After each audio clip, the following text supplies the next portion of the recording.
Oh my God, there it is! Holy shit! He just broke the record! Oh my God! Nice, Ovechkin fires! Score! The chasing days are done! Alex Ovechkin is the greatest goal scorer in the history of the NHL! Welcome back, motherfuckers, to the OV episode. I mean, to the Fucked Up podcast. But it is going to be the OV episode. We're just going to temporarily rename our fucking podcast after the events of this week, which we'll get into a little bit later. But for now, I am your wonderful host, D-Bag, joined by my other hosts, the beautiful Danger Water, the thrilling Chris, and the enchanting Goss Mall. Wow. Ball's enchanting. He's enchanting. I just recorded. Add that to my resume. Well, so let's say we jump into this, yeah? Let's get the show on the road. All right, to kick things off, I'm going to turn it over to me. Thank you, me. We're going to start by talking about the PWHL and the latest player safety announcement. So the PWHL on April 7th released that after two separate reviews, Montreal Victoire defender Katie Tabin has been suspended for 2 games, and Ottawa Charge defender Zoe Boyd has been suspended for 1 game, each following incidents in games played April 1st or 2nd. Tabin was assessed a major penalty and a game misconduct at 14:45 of the first period in last Tuesday's game against New York for an illegal check to the head against opponent Jesse Eldridge. The Player Safety Committee determined that Tabin extended her right elbow outward when delivering a high and forceful check, and that the head was the main point of contact on the play where such contact was avoidable. This is the first suspension of Tabin's PWHL career. Boyd was assessed a major penalty and a game misconduct at 8:55 of the third period in last Wednesday's game against Boston for an illegal check to the head on opponent Alina Mueller. The Player Safety Committee determined that Boyd extended her stick to deliver a forceful cross-check to the head while her opponent was in a vulnerable position. This is the first suspension of Boyd's PWHL career. If you want to see the video analysis, you can go check out thepwhl.com.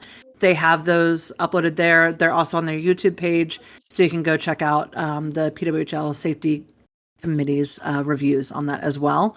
Again, shout out to the Player Safety Committee for taking contact to the head serious. 1 game and 2 games, I know it doesn't seem like a lot, but given the length of the PWHL season, it kind of is. It's kind of what we can ask for there. And we're getting close to the playoffs, so this are. is crunch time, and you don't want to be getting suspended right now. Yeah, and Katie Tabin is a name that we've heard pretty recently in terms of being praised for the work she's done on ice. So that's a big miss for the team as well. They're going to miss her out there for sure. Yeah, absolutely. Yeah. Next up, we have our Shark Beauty Canada presents the 3 stars of the week for the week of March 31st to April 6th. So starting as we always do with our 3rd star, Corinne Schroeder, the goalie for the New York Sirens, was sent New York into the international break with 16 saves and a 1-0 win over the Victoire at Place Bell. A goal by Jade Downey Landry, scored with 12 seconds left in the first period, was the difference maker, and Schroeder made the lead stand up with her 3rd shutout of the season, taking the lead that the department and tying the single season record set by Toronto's Kristen Campbell in the PWHL's inaugural campaign. The game marked Schroeder's second 1-0 triumph of the season. The 25-year-old from Elm Creek, Manitoba, notched a similar result against Toronto on January 12th, keeping the Scepters off the scoreboard until Jesse Eldridge tallied at 3:37 of overtime. That victor marked Schroeder's second consecutive shutout. She made 26 stops in a 5-0 win at Minnesota, and she has faced 544 shots in 19 appearances for the Sirens this season, second only to the 632 that Frankel has faced in 22 games with the Fleet. Second star is Gwyneth Phillips, goalie for the Ottawa Charge. It is goalie season. Apparently, we're just giving them all the praise as they deserve. Phillips made 17 saves in a 4-0 win at Boston, becoming the first rookie in PWHL netminder to score multiple shutouts with her second of the campaign. Boosted by the offensive support supplied by Darkangelo's hat trick and goal by Rose, Phillips backstopped the victory that lifted Ottawa into a playoff spot, 1 point behind the third-place Fleet and 1 ahead of Minnesota, entering into the international break. The 24-year-old Phillips recorded her other shutout with a 1-0 verdict at Minnesota in January. She made 22 stops and protected the lead Brianne Jenner provided, with a goal just 3:19 into the contest. The 2 shutouts make Phillips one of 3 PWHL goalers with multiple shutouts this season. Minnesota's Maddie Rooney leads with 3, and Schroeder has 2. Phillips' 2.25 goals against average stands 5th in the PWHL, and her .915 save percentage ranks 3rd behind Boston's Erin Frankel and Montreal's Erin Renee Despin. And then for our first star this week, we have a new name, Cheyenne Darkangelo, a forward for the Ottawa Charge. Darkangelo scored in each period of Ottawa's 4-0 victory over the Fleet at Boston's Tsongas Center on April 2nd, collecting her first career hat trick and helping lift the Charge to its 3rd victory in 4 games. Darkangelo needed just 4 shots to score the 3 goals, and she notched a few firsts in the process. She scored on her first shot of the game, just 45 seconds into the game, the quickest goal in team history. The tally was also Darkangelo's first career power play goal. She added scores at 7:42 of the second period and 6:29 of the third to complete her second 3-point performance this season. She had 3 assists in an 8-3 victory over Minnesota in February. And the 3rd hat trick by an Ottawa player this season as well. Teresa Venesova has had the other 2. The performance listed Darkangelo's season stats to 8 goals, 6 assists, tied with Jinsey Rose for 4th on the Charge behind Gabby Hughes, Emily Clark, and Venesova. Which gives us an update to our standings. Not really. It's still Abby Boreen, Gabby Hughes, and Hannah Miller and Teresa Venesova tied for 3rd place. Hillary Knight has 70 points and is in 2nd. Ooh, I skipped. No, I'm very dumb. Hillary Knight is in 3rd with 70 points. Laura Stacey is in 2nd with 80 points, and Marie-Philippe Poulin is in 1st with 90 points. So that is our 3 stars of the week for the PWHL. So why don't we head on over to like a little sneak peek of a little later segment. Let's go over to the NHL's 3 stars of the week. Why don't we? I think that sounds like a great idea. Indeed. As always, we will start with our 3rd star. Our 3rd star this week in the NHL is Robert Thomas, a center for the St. Louis Blues. Thomas compiled 2 goals, 5 assists, and 2 game-winning goals in 3 games as the Blues extended their winning streak to a franchise record of 12 games to climb into the first wild-card position of the Western Conference. He picked up the lone assist on Cam Fowler's overtime winner as St. Louis rallied for a 2-1 triumph against the Detroit Red Wings. Thomas then scored the decisive goal in each of the Blues' next 2 games, posting a goal and an assist, highlighted by his 3rd career overtime winner, and a 5-4 victory over the Pittsburgh Penguins, followed by a goal and 3 assists, his 7th career 4-point performance, and a 5-4 win versus the Colorado Avalanche. The 25-year-old Thomas, who leads the NHL with 4 goals and 19 assists since March 15th, which is the start of their win streak, paces the Blues with 21 goals, 54 assists through 66 total appearances this season. Next, we have our 2nd star, Nick Suzuki, a center for the Montreal Canadiens.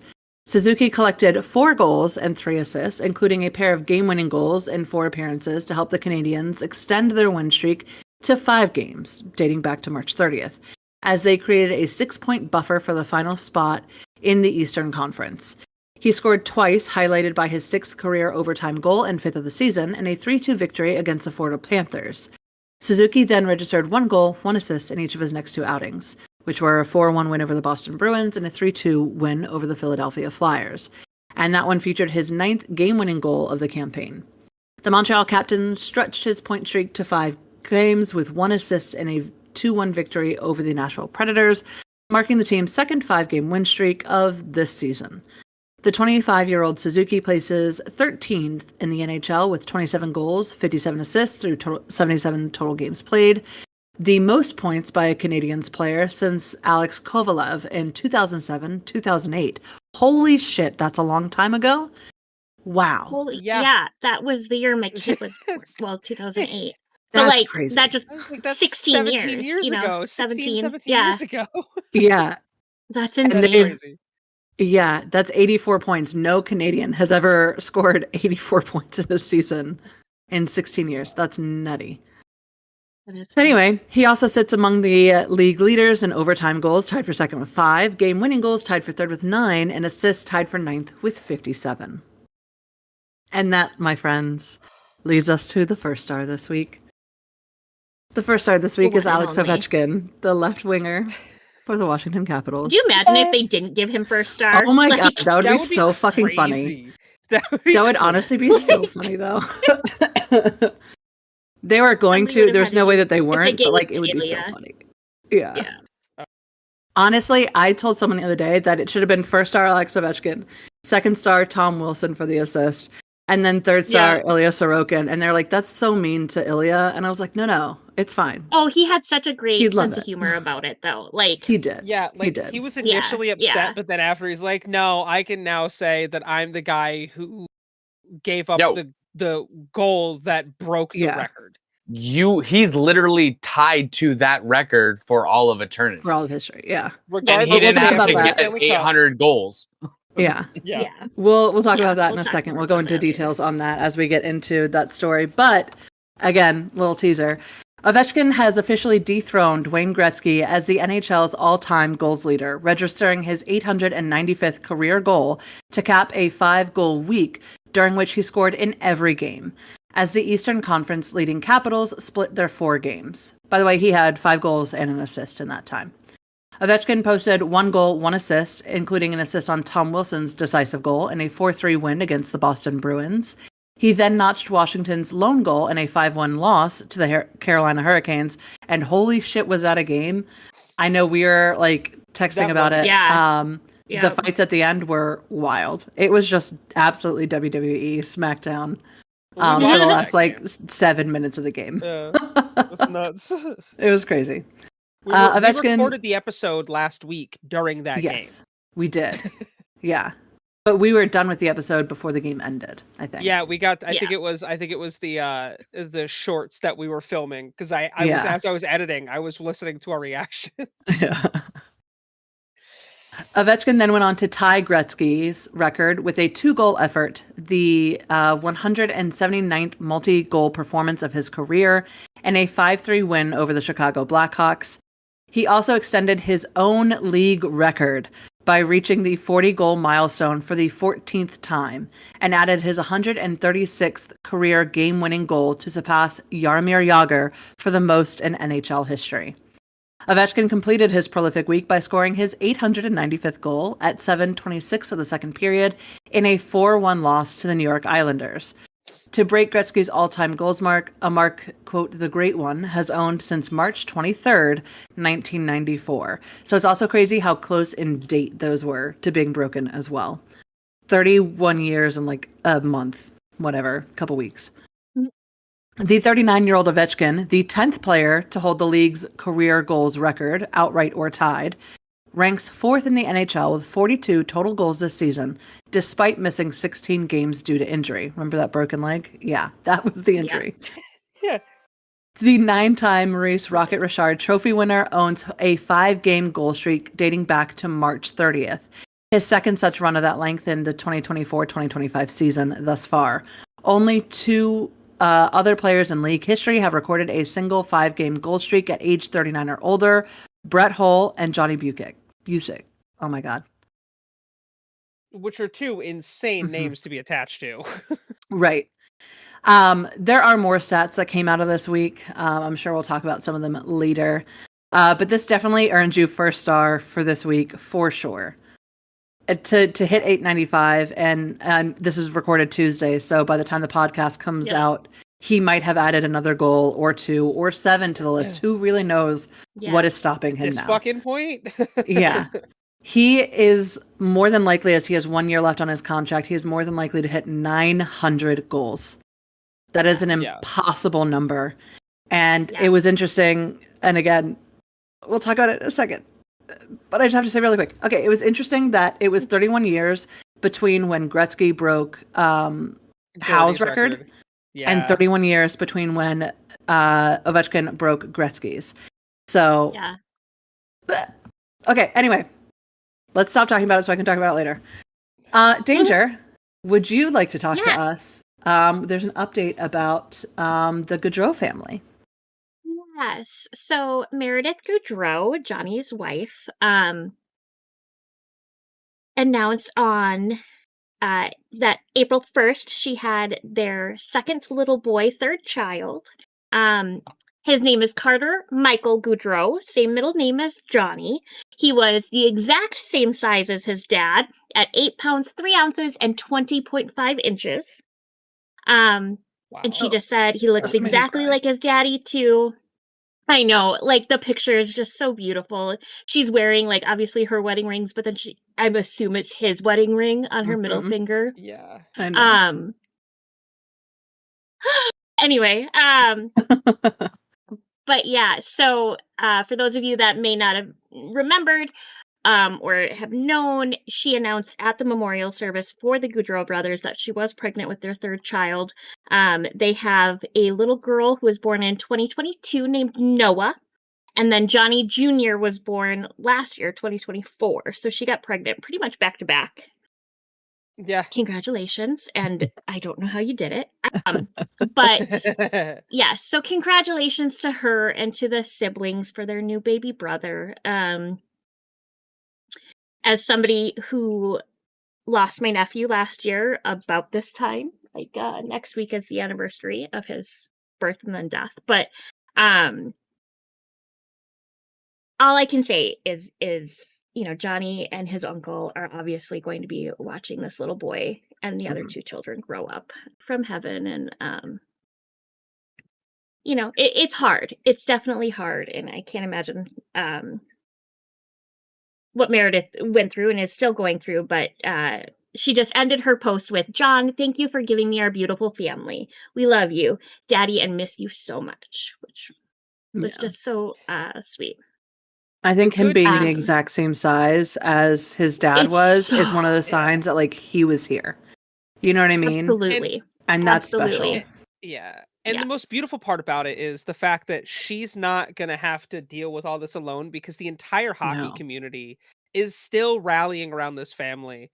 And those children are young enough that they don't understand that they're loved by an entire fan base that sang Johnny your happy birthday at Nationwide Arena on his first birthday. Like, it just, again, we talk about it all the time, and I'll beat this drum until the end, but hockey's unlike any other sport, man. And the fans, regardless if you played for the team or not, or you played against them, we all are a giant family, a giant dysfunctional fucking family. But these are the stories that remind me how much I love this sport. Absolutely. Yeah. Well, thank you for that, Danger. Yes. But this is the Ovi episode, so let's go back to talking about Ovi. All right, y'all. He did it. First of all, I have to say, excuse me, as the Caps fan on staff, I was devastated that I was not in front of a TV when this happened. Unfortunately, I had lacrosse this weekend, so I had been up at the field and was headed to my car. I'd been listening to the game the entire time, and my feed apparently was lagging behind, because all I know is that I get a text from my brother going, "He fucking did it," and that's all it said. Oh no! And I was like, I know that's Ovechkin. I know that he's talking about that. And then, like, sure enough, 15 seconds later, I hear John Walton saying, "And with that, Alex Ovechkin," and I just was like, "Oh my fucking god!" And so then I just sat in the car for a little bit and listened to it, and was late to my game because I prioritized hockey. You have to take over children. Hey. You know what I mean? You know what? I think they would understand. Yeah. Well, my assistant coaches understood, because one of my assistant coaches was actually driving to the game at the time that it happened. And he was like, I was driving down 95, just going, like, honking on my horn incessantly, because I was just so freaking amped. Car. Yeah, pretty much. I That's know, exactly what he said. Chris and Dave were in a call, and I heard Dave mention it after, or like through the door, because I was out in the living room cleaning, I think. And then he came out a little while later and was like, Ovechkin broke the record. Like, and Dave's not a huge hockey fan. Like, I'm working on him, right? Yeah. Took me 3 years and But he moving in with understands him the significance of what that meant. Yes. Which is why 100%. he's like, And "Oh, do you mind if he I just hang drafted out?" Ovechkin, so of course Yeah. he's He did, invested, yeah. right? Like in our fantasy league. So, yeah, it was fun for me to have that through him as a new hockey fan. Mhm. To hear him be excited, and he's like, "Yeah, but Chris like blew my eardrum out." I He felt yelled really so loud. bad. I felt really Well, bad. But again, it was caught at least one of us, where you guys saw the beginning Yeah. of the episode and on our social medias, at least one of us was able to record our reactions of it. So we have that moment on Pucked Up forever. Yeah. Which I think was cool. Unfortunately, I had wanted to be able to record me watching like all the games when it Yeah. got close, but had a family emergency this week, and during Friday's game, I was in the ICU, and which was great that I got to be there. But it meant that because the game was past 9 p.m., it was quiet time on the ward, so we couldn't be loud. So literally, as he scored his second goal and tied Wayne Gretzky, I'm sitting there in like this chair going, like just losing my freaking mind, being like, Yeah. It's funny. It was so fucking funny. We are laughing so quietly but so hard, like bereft of air. And then a nurse comes in right after that and is like, he didn't hear anything, but he was like coming in to check vitals. And he was like, "Y'all good here?" And we were like, no, we are not. We are so opposite from good here. When my dad was in the ICU with his head injury years ago, it was during baseball season, and the Twins were like red hot, and football season. And so my parents at home have like the remotes that you can talk into. And my dad, while he's coming out of the anesthesia, because he was in a medically induced coma for 11 days, he takes his bedside remote and he goes, "Notre Dame football." Notre Dame football. And he's trying, and I'm like, "Dad, it's not going to work for you, first of all." But one of the nurses who my dad was in the Air Force, so this nurse happened to be in the Air Force. And he was the first one that got my dad to open his eyes at him. Oh my gosh. And which was huge. And like my mom and I are screaming, and he's like doing this down the hallway afterwards. But he came in, he goes, and this happened before he woke up, but he was like, does Mike like sports? We're like, yeah. He goes, "Do you think he would mind if I turned the baseball game on so I can come and check it out now and then?" He'd probably be like, "Hey, yeah, go ahead." Like, he'll listen to it subconsciously, but it was just super cute. So like, I love to see that with hospitals too, because it alleviates the stress for those people working in the ICUs. Right. I mean, it's such an intense thing. Yeah. But like, so that, sorry, off topic. That's okay. But it reminded me of that story. So I'm glad that you got to kind of share that with some of the nurses, at least. Yeah, it was really fun. Necessarily invested. Yeah, unfortunately, the nurse that came in was like, "Yeah, I'm not so much a hockey fan, but it's really cool." He was like, "That's a really impressive record, and I'm, really excited for him." But he was like, "I just don't watch. I don't really give a shit." And I was like, "That's fair." Did you tell him to check out the podcast? I was saying then, Dean's like, "Hey, so here's the podcast if you wanted to be interested." Into it, right? Yeah. Well, Hockey 101. It's funny. It's funny because on my own Twitch streams, which aren't hockey related, I actually caught my reaction to OV tying the record, which I'll play right now. No matter how hard you try, no matter how long you're out for, that's a battle that you'll never win. Facts. On this facade, like nothing gets to you, like you're above everybody else, but then you're crying on some boohoo talk show. You know what made that so hard to watch was the fact that at the exact same time, Alexander Ovechkin just tied the record for most career goals in NHL history. At the exact same fucking time that happened. Good shit. And I also managed to get Ryan Leonard's first career goal on stream as well as a reaction. So it happened to work out because I was like, they're playing right now. I saw that he had scored one and he was at 893. I was like, all right, let me turn the game on so I can at least see it. And it was in like one of the craziest wrestling moments of the night. And I'm over here, everyone's like, "Oh, this, that." I'm like, he tied the record. Oh my gosh. Which So it's that cool that I was have that. insane because it happened at home too. Like that was a home game Yeah. that he tied the Yeah. record in. And when Ryan Leonard went on and scored, it was an empty net situation. Chicago decided to pull their goalie to give themselves a fighting chance. Spencer Carberry calls a timeout, and everyone was like, okay, so O's going to go out there. And some of the people were like, no, because we know he's already said like that's not how he wants to break this. But he like got on the ice at one point, and it was just so that he could like hear better. But he was like, no, I'm not going out there. Like I'm not going to be. I'm not going to do I'm not going to break it in this way. Even though it would have been a hat trick for the night, it would have been at home in front of the fans. Wayne was already there. He was just like, no, like that's not how I want to do this, and so we're not doing it that way. But later on, Dylan Strome, who was also got an assist on the actual go-ahead goal. Dylan was like, there was no way I was fucking touching that puck if Alex was going to be out on ice because I was not going to take away a shot at breaking the record from him. Like that was not happening, which I think is so fucking funny. But Ryan Leonard was just like, well, no Ovi, that means it's my time to shine, right? And he did, sure enough. And got a lot of love from like Gretzky that swan night dive too. onto the ice too. Like that was just phenomenal. The big what smile a beautifully set up one timer. Can we talk about that fucking that record breaking goal? Wilson set him up perfectly to hit. Wouldn't you know? Ovi's office. Yeah, just outside right at the top, right at the top of the circle, right in the corner. Boom, money. Yeah. Did you guys see too the I forget which player it was on the opposite team that he scored on or took away from? Oh, I don't think it was Sorokin. Ilya though. Was it Ilya? Okay. Yeah. Gave him his stick after, and then he said after playoffs and everything, he's going to give him his glove. Yep. And then he goes, "Oh, and would you mind signing some pucks? Some of the guys wanted me to ask you." I love that. It was so cute.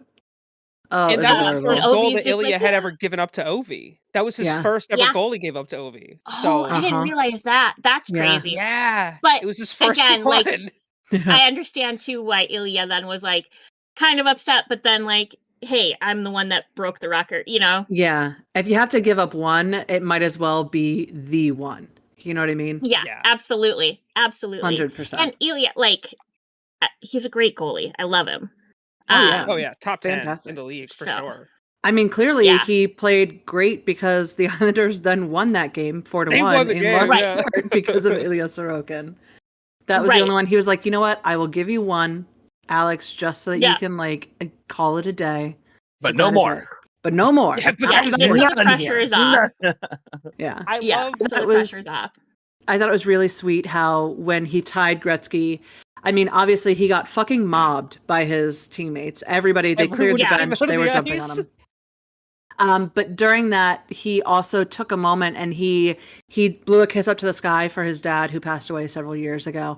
And then he looked up at the box where Gretzky was, and he bowed to the Great One, being like, "Hey, man, we're sharing this now," and all that.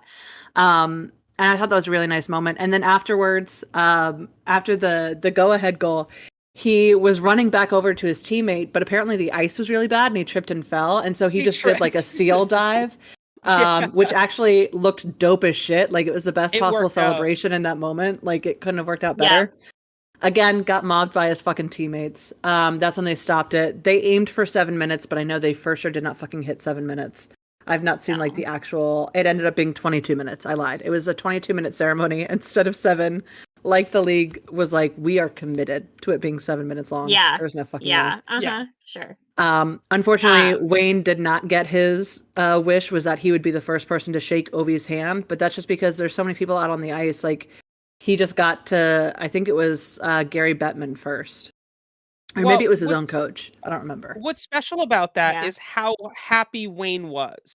Like, you've seen other people in other sports, oh, I can't believe my record fell. Wayne wanted this. He wanted to see this because he continuously said, well, this is what makes our sport so great, is people like, and I think we talked about before, Danger, like how the sport just continues to evolve and we see shit like this. And I had seen a post too that had said, I don't remember if it was Wayne's coach at the time or his dad or somebody in his life when he broke the record or set the record, had said, now when the guy breaks your record, be just as happy as you are today for that guy.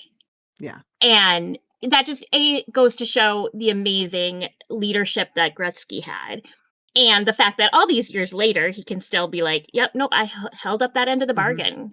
And, like we've talked about before, hockey's evolved so much since Gretzky stopped playing that everything is so different. So, it's fun to see some of these records get broken when I mean, there are some that just will never be broken because the scoring's changed or whatever. I just saw an article too that said that Backstrom and Oshie were in the arena too. Yes, they were.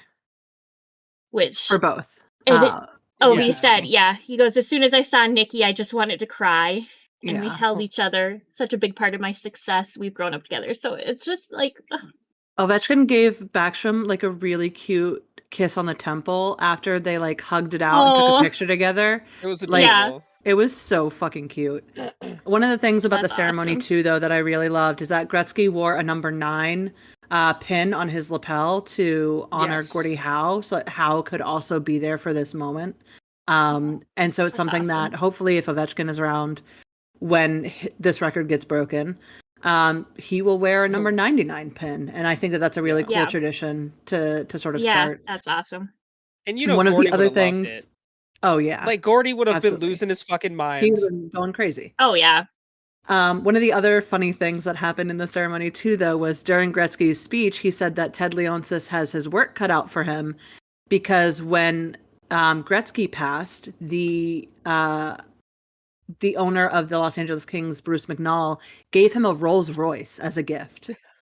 Which Gretzky brought it up again in the locker room afterwards and was like, hey man, I'm just trying to help you out, Ovi. And Ovi's like looking at Ted like, come on. And Gary Bettman's there and like, he's like, well, we'll have to do some, we'll have to look at the cap and how that'll impact things. And I loved that. I hope Bettman is just after the fucking Rolls Royce, dude. Well, I love that Gretzky after, like, in the locker room, hugged him again and said, hit 900 and I'll buy you a car. Yeah. I was like, that's cool. Shout out to the great one.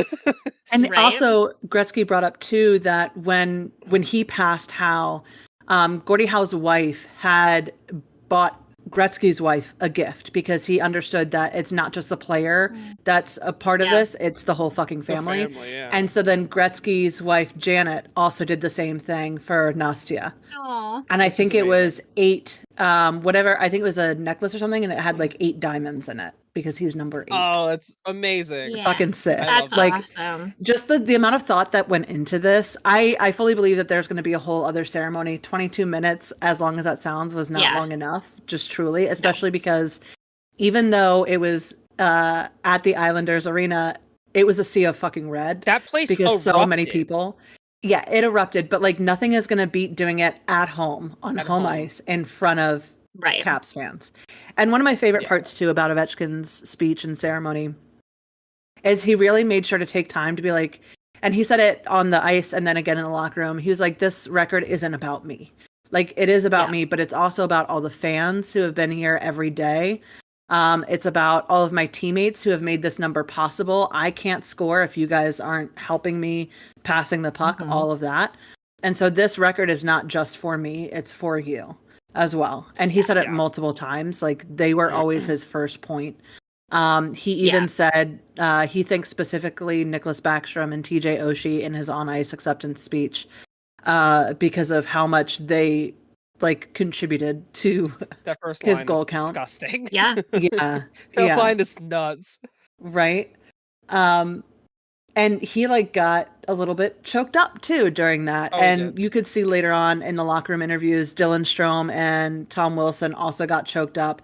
Everyone that I've seen talk about it, because Nikki's talked about it as well as TJ. They all mentioned that Ovechkin has always been that guy that from day one has remained the same. He has always been relatively humble, not making things about him. He knows all the information. Like Ole Kolzig, the goalie, texted him congratulations afterwards, and Ovechkin was like, "Hey, no, congratulations to you," and he was like, "Oh, haha, I get it because you scored on me once, great," and he was like, "No, you gave me 5 assists, so you helped like get me to the goal." Yeah. You know what I mean? That's awesome. And Ole was like, "How the fuck did you know that I gave you 5 assists? Like you just came up with that, like you've known that number for forever." And Ovi does, like he just remembers he those kinds of things because it's really important to him. Like his teammates are that important to him. He Right. sees it as such a Yeah. brotherhood. And as such a family too, which is why I love that he calls everyone babe. I think it's the cutest thing in the world. It's great. It's so So, great. question It is. for Maul and Danger as parents, how like what do you think in the mindset of Alex in the situation, knowing that his boys are old enough to understand what's happening, or at Mm. least one of them's really old At enough. least a little Like bit. as a parent, what do you think is like his mindset there to be able to share that with his kids? I can't imagine how exciting that must be, and how special it is for the kids. But the fact that, obviously it's a huge thing for himself, and I could very easily see Obi being the one to be like telling his boys at home, like, "Okay, I want you to go break my record." Yeah. Like How it's special your that turn was. now. Like work starts today. Yeah. But yeah, I mean, I can't imagine what it would Yeah. feel like for him. It's got to be the coolest feeling ever. I would say, as a father of 2 boys Of 2 myself, boys. Yeah. I think that it's really important to him as their dad to show that, number one, hard work pays off, and that your sacrifices do lead to good things. Because the amount of Mhm. time that he's missed out with those 2 young boys, traveling, practicing, putting in the work, that shows them that your hard work and effort does mean something, and it's an investment. It's not something Yeah. you're going to see today.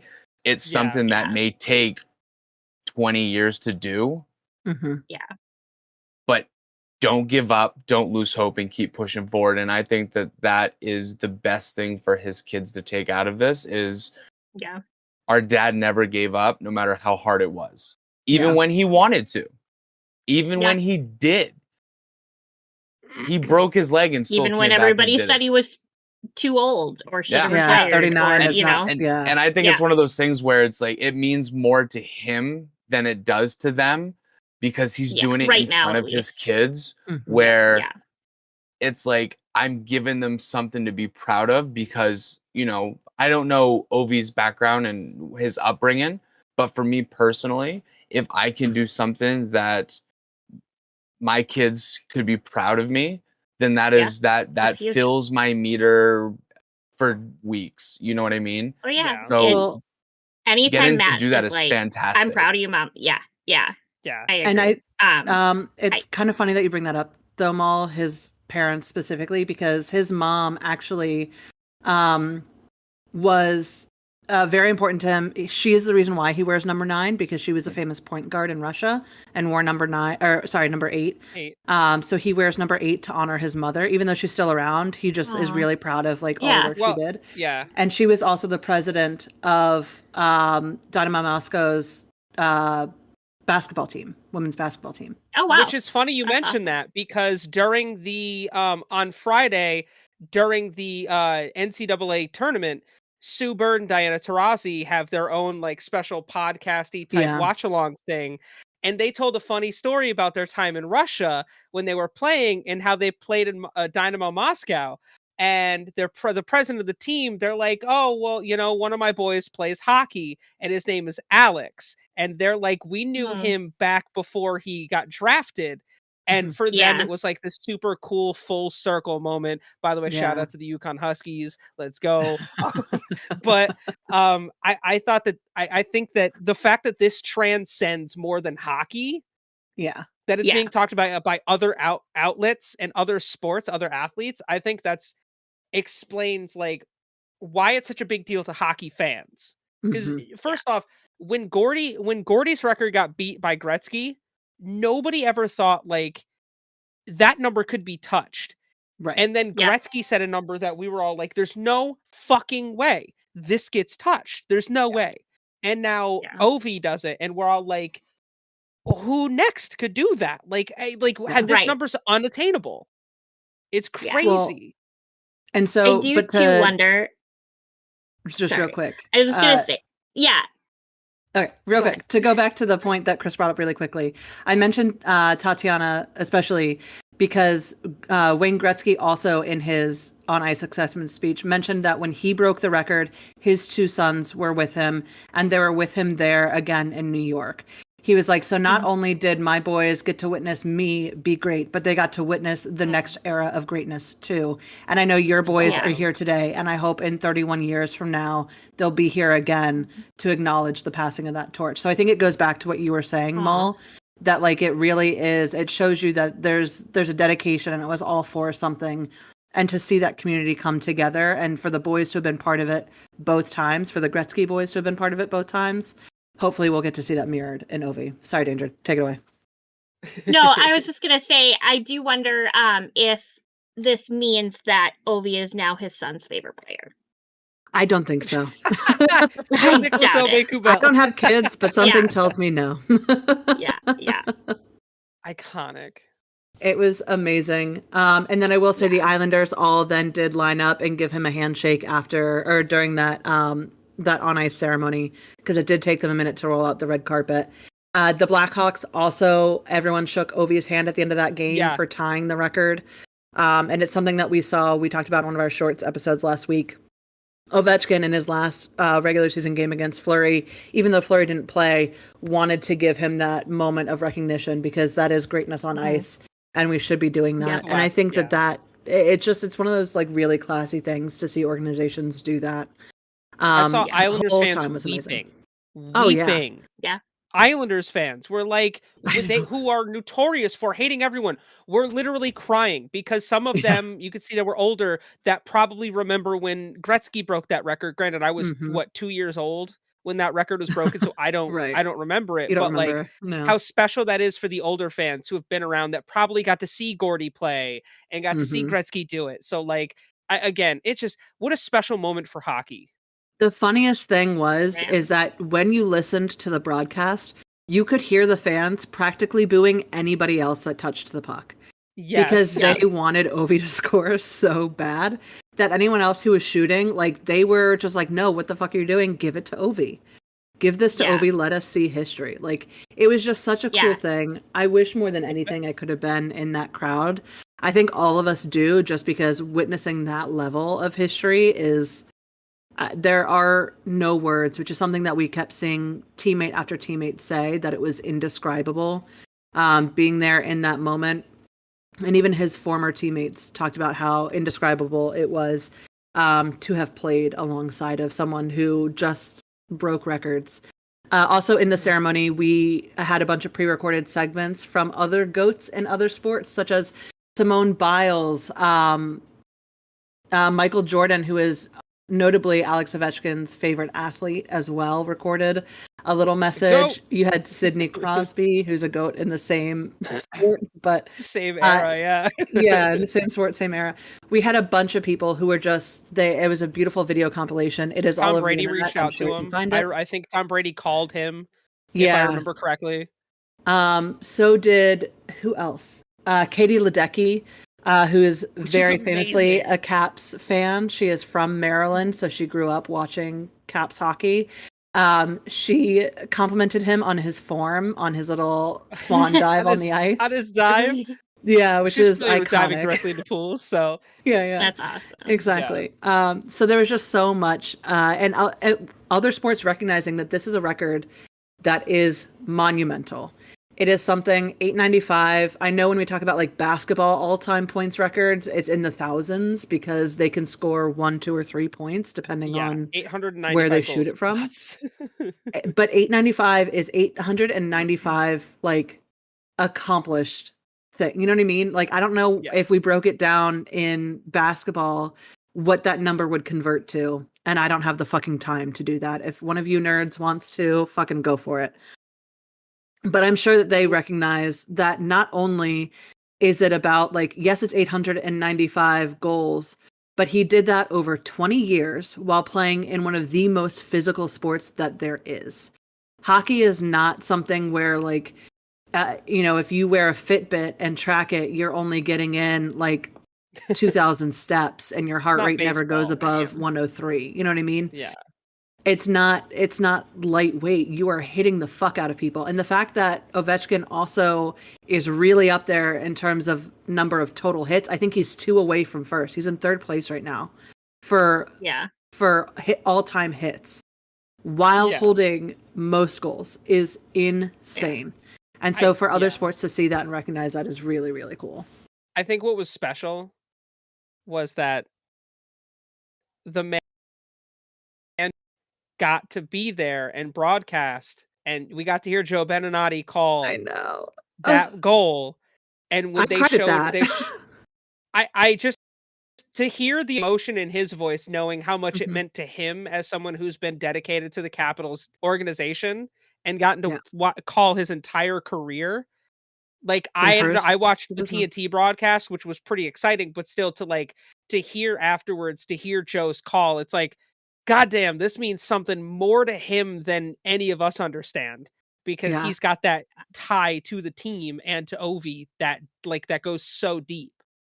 And Craig Laughlin was in the booth. He just recovered from heart surgery and was able to get back in time for incredible. And I think Alexa Landis-Story, she was about to go out on maternity leave. I think she was there in order for him to do it before her baby was born.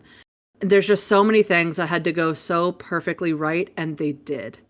Wes Johnson was in the building when he tied Wayne Gretzky. He was announcing that game as well.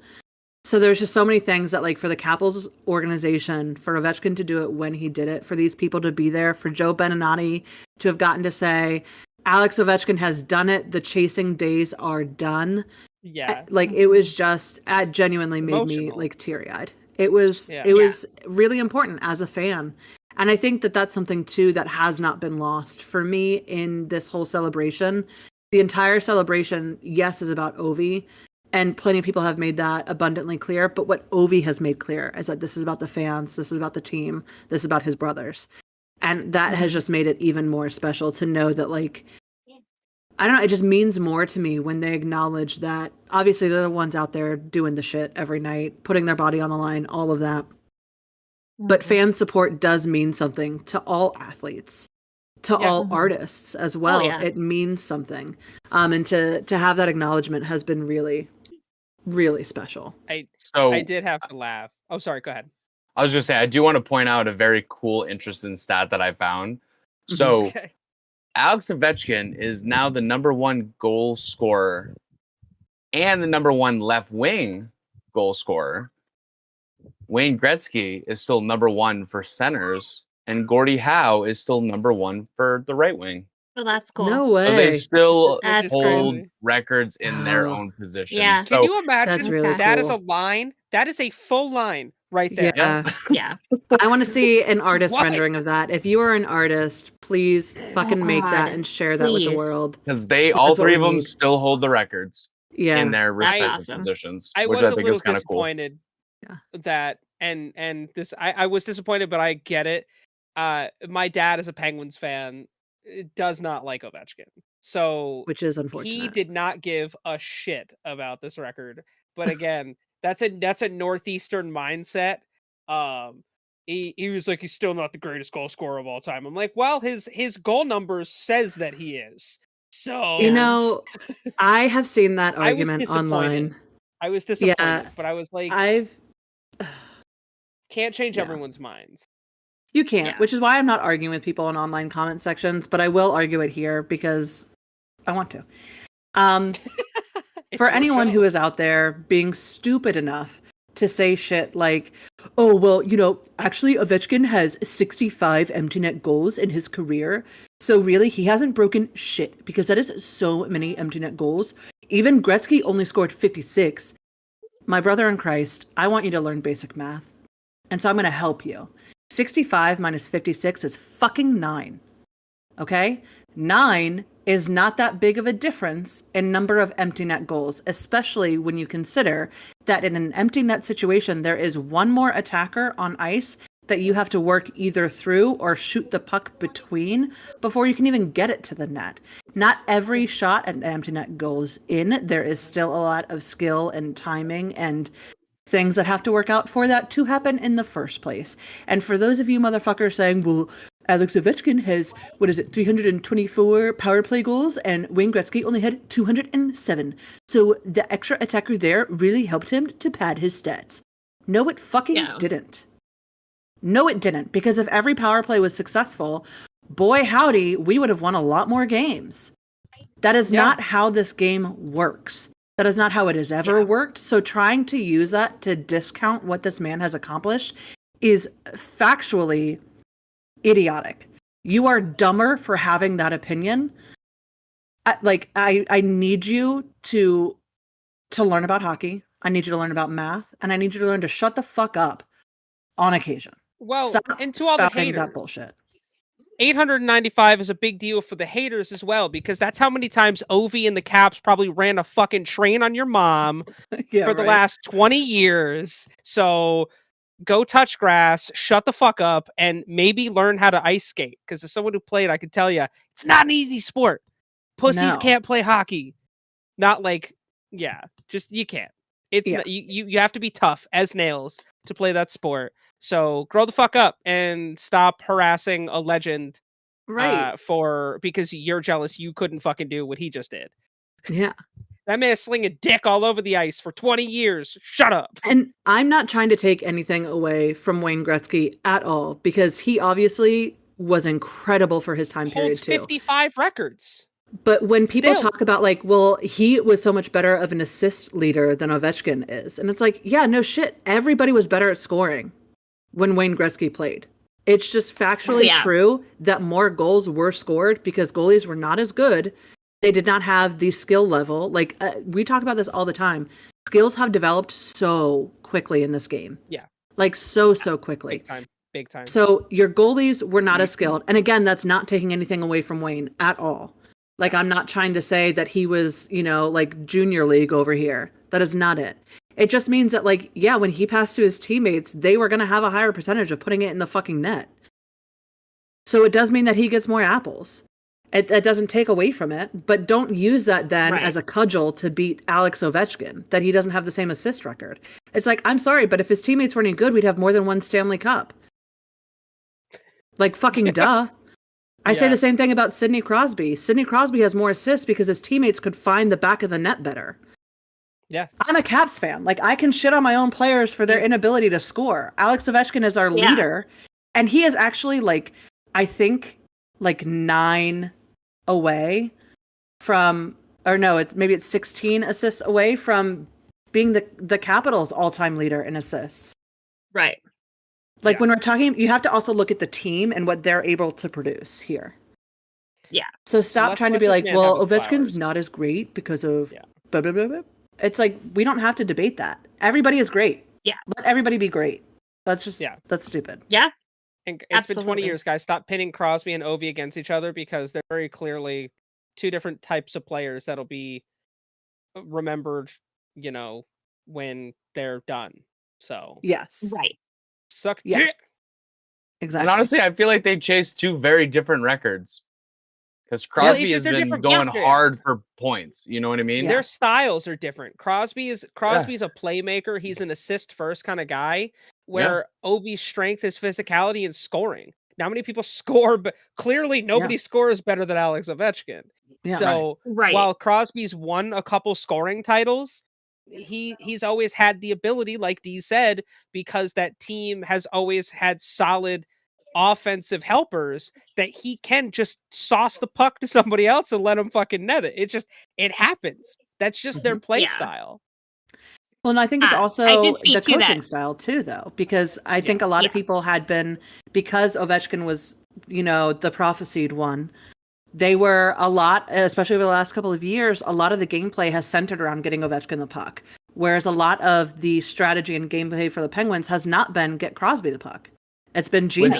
Which would explain why there is over 300 assist points in between them. Yeah. Because Alex Ovechkin's at 742 and Sidney Crosby's at 1060.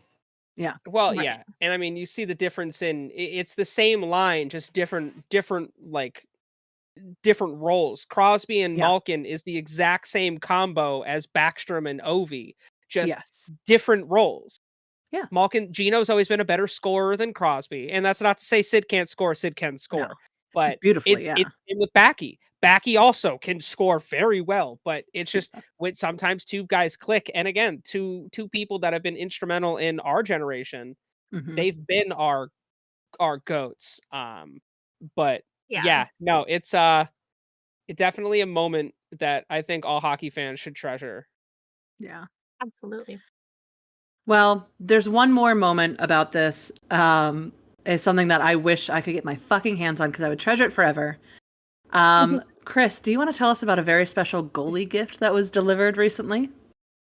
Bro, shout out to Anheuser-Busch for this one. Budweiser Canada has delivered commemorative beer cans to the 28 goal scorer or 28 goaltenders that have never given up a goal to Alex Ovechkin. It was 29 until Sunday, when unfortunately Ilya Sorokin's first career goal against with Ovi was the record breaker. Yeah. But they have given a gift to 28 goalies, just a custom can of Budweiser Zero, which is their non-alcoholic beer. And it has a customized list of like the shots against, and like a bunch of other stats. The logo itself is replaced. The eagle that's normally on the Anheuser-Busch logo is replaced with a goalie Mhm. mask, customized with the player's name and stuff. It's such a cool thing to do. I know Curtis Joseph went on Twitter to Yeah. show his can, which was cool. Um, there's a bunch of players who have done that. And what a great marketing tool, and what a great way to show love Yeah. to other players that did somewhat mean something to this sport, but that got a chance to play against him. Um, Yeah. and by the way, if you guys have never had Bud Zero, it's actually fantastic. I know. I was For a telling Chris, I non-alcoholic beer, think it's this really marketing good. campaign worked on me because I want to buy this shit. It's real Genuinely. good. It's real fucking good. I think But what's again, beautiful about this too is that I can't remember who it was now, but it was like if I had known that there was beer on the line, I would have tried a little bit harder to stop him. which is brilliant. It's so But good. it's such a great marketing tool. Um, Hmm. and you gotta love it. You gotta love that again. Hockey brings everyone together. So Yeah. I love that you just got a picture pretty much of everyone who Hmm. has gotten the can, all on social media. Um, It's so good. which I can tell you at least one player that makes me happy. Ducks goalie Lucas Dostal, who has not Yep. given up a goal to Alex Ovechkin. He It's a got one cool And as cup. well, which is cool. It's a super yeah, cool can. super cool stat about that too is that there's a couple of former Caps goalies on this list. Braden Holtby has faced only 2 shots, but still not given up any goals. And Woody Vitek Vanacek has Vancouver. faced a goalie high of 19. Vitek Vanacek has faced the most Alex Ovechkin shots and not let anything up, which is And he said, "Go fuck very yourself. impressive, You ain't Vitek. scoring on me, bitch." Yeah, there's of the 28 goalies, it accumulates to 199 shots against. And they're using hashtag King of Zero for all of these goalies. Um, it's just so beautiful. Like I look at these cans and I'm just like, man, I fucking want one so bad. It has the goalie's like number on it. It says nothing past you, and then it has their like how many shots, and then obviously 0 goals. Yeah, It's just so fucking sick. Like it's so great. sick, and it I'm came in here this for it. special box too. Like, man, I love it. I love it Shout out so to Kaiser Bush much. for that one. Right? It is so good. Yeah, Curtis Joseph being the first to show it off. I hope they got like a whole case of it, or eventually do, and not just the one. Yeah, they get something because that would be incredible. It's just one Yeah. of those things where it's like they didn't expect that. I don't think no one expected No. that. It just all of a sudden you get a random box from Anheuser-Busch at your door, and you're like, "Honey, did you order beer?" Yeah. And the thing is that with Yeah. how quickly this went out, because they had this in hand, when Did I say that was released? Fuck. I don't know. It was the day, it was on April 7th. So Monday. So the goal was broken Sunday. By Monday, they all had this in hand, which means that Anheuser-Busch had two things ready to go. They had like one with Ilya Sorokin on the list and one without. And as soon as it was broken, they hit send on the one without, which is sick to think about. It's Like unfortunate. they were that ready. This has been in production for them for so long that they were that ready. Yeah. I just love it. I really fucking do. And a few goalies were interviewed that Ovechkin has scored on. Actually, let's see. Maybe it is. Yes. So there are 11 goalies who have been scored on by both Ovechkin and Gretzky, including Martin Brodeur. We have Mike Dunham, Ed Belfour, Kevin Weeks, Ole Kolzig, and Chris Osgood are some of them. And so they were interviewed recently about like what it was like between the two of them.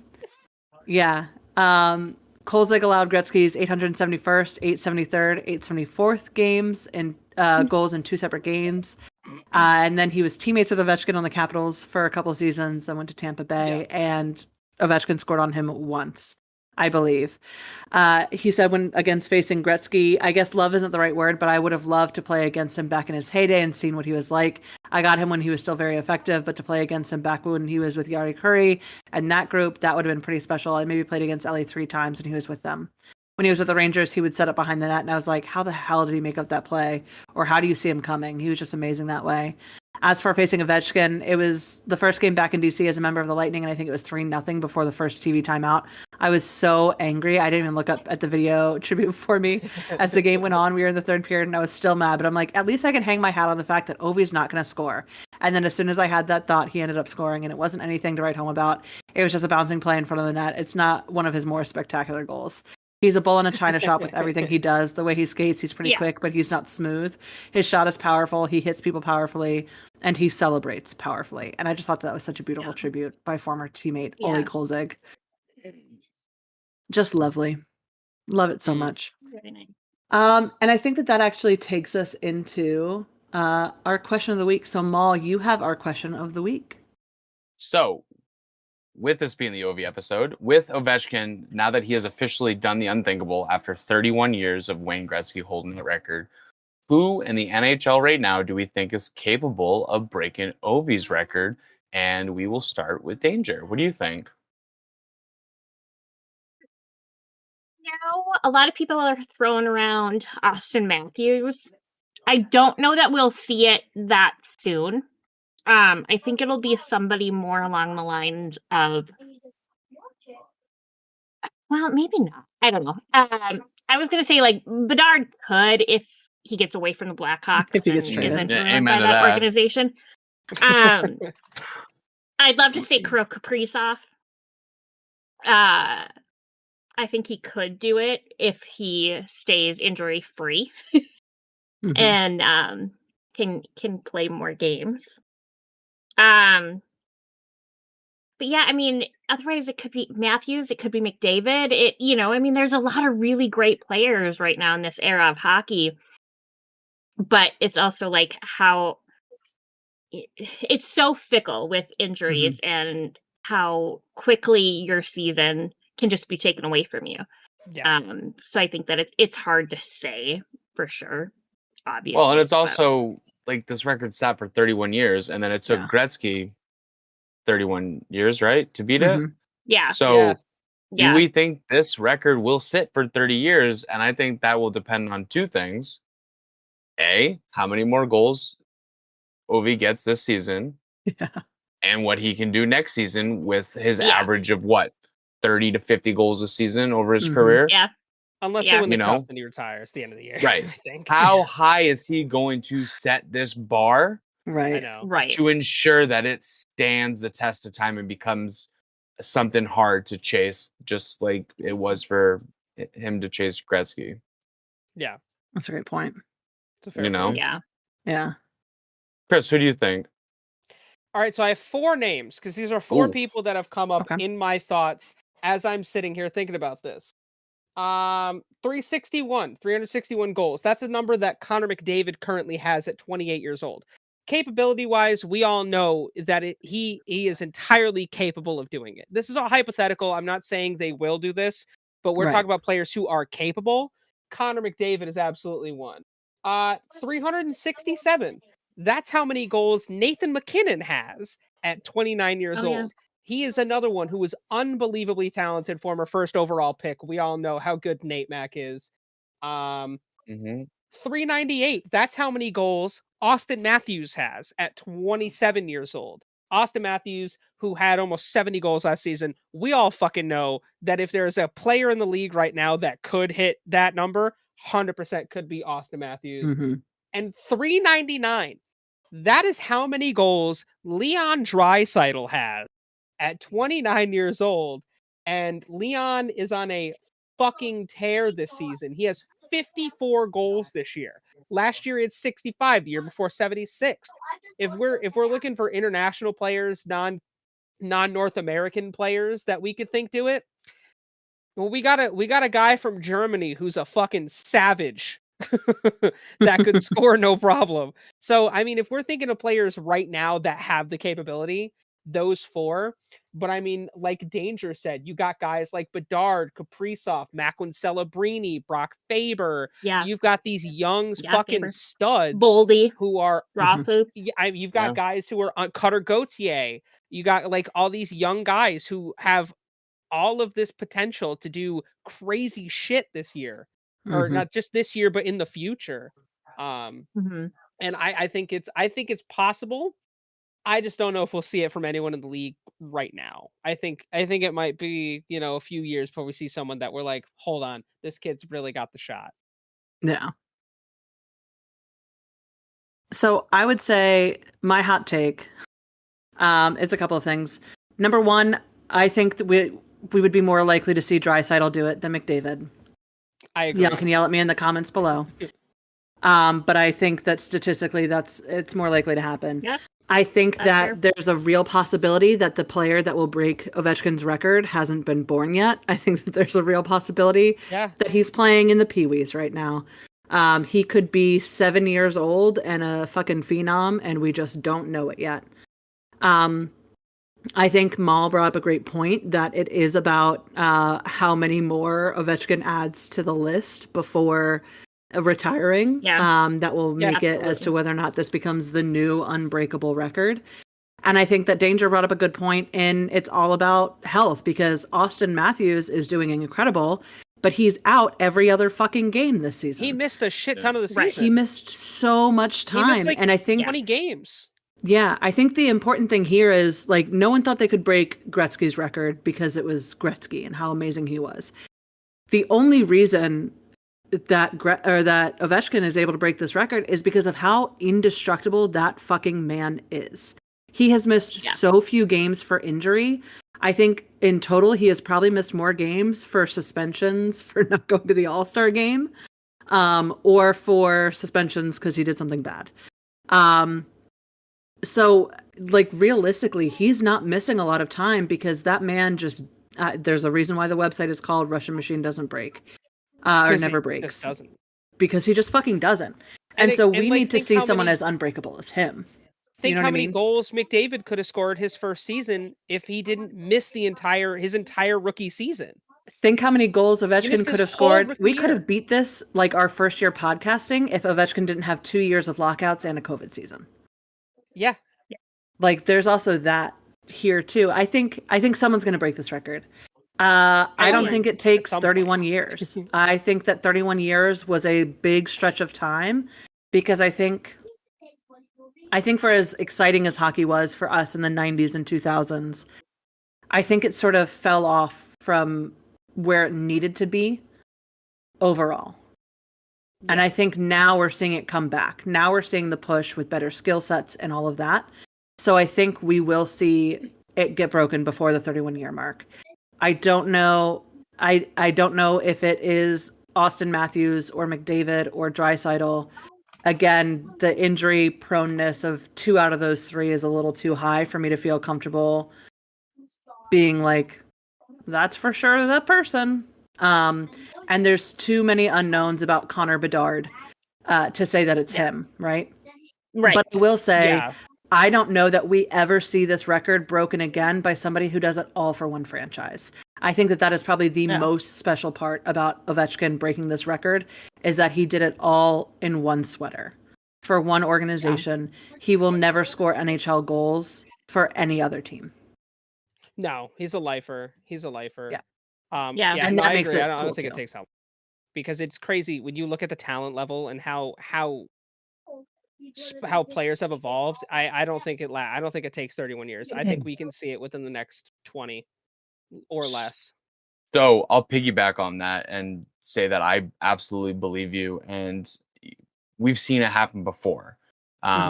Something that I've known for a little while now, and I think it's a really cool stat, is it took 40 years for the sub 4-minute mile to be beaten. People said it was impossible. Okay. When it was beaten, the guy who did it, Roger Bannister, held that record for 46 days, and then it was beaten again.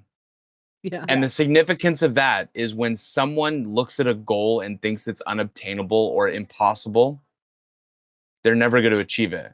But when someone can do it and you realize, it reignites that passion and that desire to compete. And I think that this is going to reignite a lot of people who were chasing it, who want to chase it, who dream to chase it.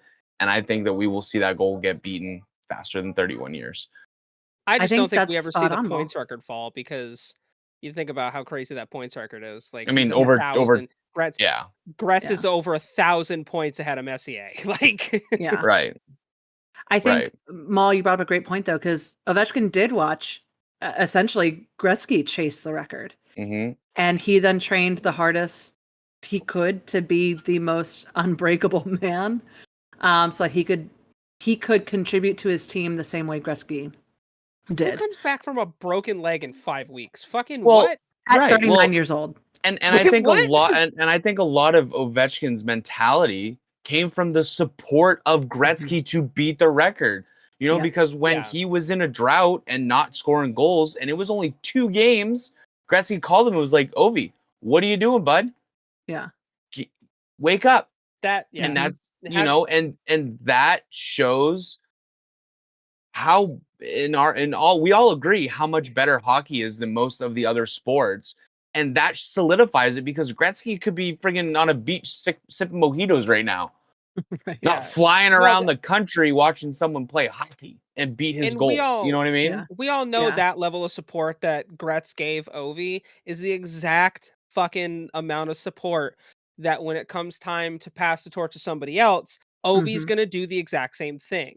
Because A, that was done for him, and B, that's just the kind of guy he is. You know? Yeah. So 100%. And it's going to be so much fun because I think Gretzky has been really respectable during this entire process. I think that he speaks in a very polished way. I think we're going to get sound bites of Ovi cheering on whoever comes behind him to break the record. Crazy shit. And it's saying crazy ass shit. I mean, when we won the cup at the parade, he goes, "We no fucking suck, babes." That was his fucking quote. I think we get shit like that for the next person coming along, and I cannot wait. That is going to be so much fun to see. Oh yeah.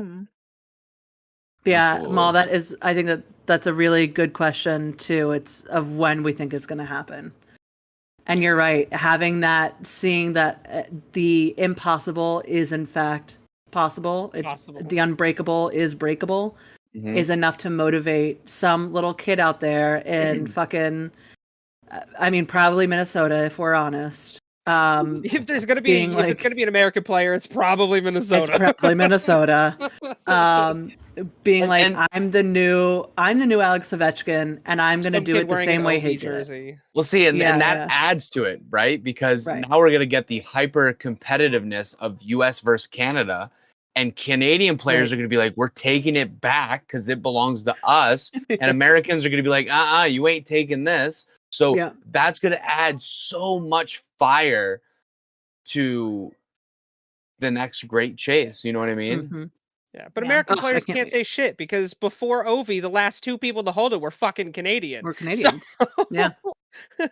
Well, so right, America, step the fuck up. Yeah, come on, figure your guys, shit jump out. on it. Yeah, right? I love it. All right. Well, with that, let us jump from that to our fines, suspensions, injury report. Danger, you want to take us away? Yeah, let me reopen my tab here because there weren't any. I don't think we had any suspensions. I don't think any fines. Yeah, I don't think we have any. Week. Yeah, which is great. I just was going to make sure that nothing else popped up right away. Since us starting. By the way, breaking news. Breaking news. We have fined all of the Colorado Avalanche for just existing. Yeah, I'd be fine with that. Take them out of the playoffs, please. And thank you.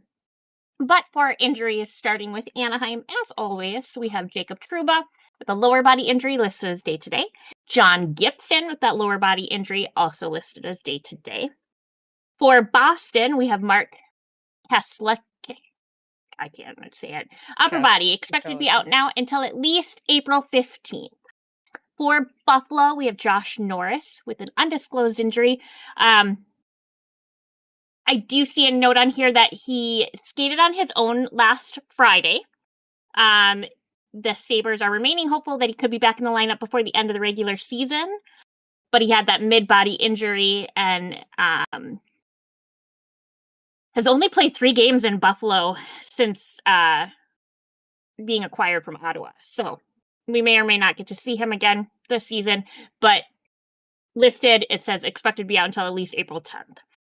We also have Jordan Greenway with a lower body injury, expected to be out until at least April 17th, as is Tyson Kozik with a hip injury. He is also expected to be out until at least the 17th. For Calgary, we still have Connor Zary with that knee injury, expected to be out until at least April 17th.